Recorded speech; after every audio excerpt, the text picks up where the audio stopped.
L'innovation avec Anne Le Gall. Bonjour Anne. Bonjour Thomas. Ce matin, c'est déjà l'heure des Jeux Olympiques de 2020. Un bond dans le temps qui nous projette donc à Tokyo. Et la grande nouveauté de ces JO, ce sont ces athlètes bioniques qui débarquent. Oui, le Japon planche déjà sur un nouveau type d'épreuve pour les JO de 2020. Il s'agit de compétitions pour athlètes surhumains.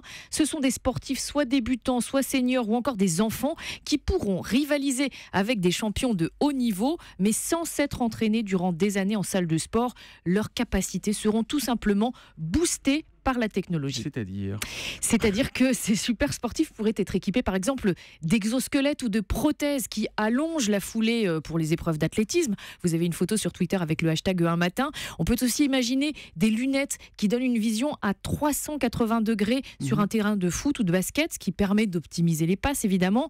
L'idée fait sourire, mais c'est un projet très sérieux au Japon puisque 40 personnes, des ingénieurs, des ingénieurs spécialisés en robotique, des chercheurs spécialisés dans les prothèses, d'anciens athlètes professionnels.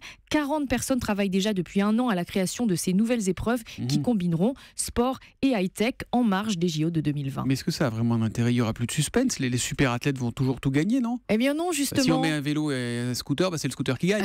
Non. Le but, c'est que ce ne soit pas la technologie qui détermine le résultat. Le sportif dopé par la technique devra quand même mouiller le maillot pour remporter l'épreuve. Et il n'est pas dit du tout que ce soit la machine qui gagne à chaque fois. On verra si vous êtes championne olympique du lancer de poids, par exemple, en 2020 à Tokyo. Avec la machine, j'ai peut-être mes chances. La chronique innovation avec Anne Le Gall, future championne olympique tous les matins sur Europe 1. À demain, Anne. À demain.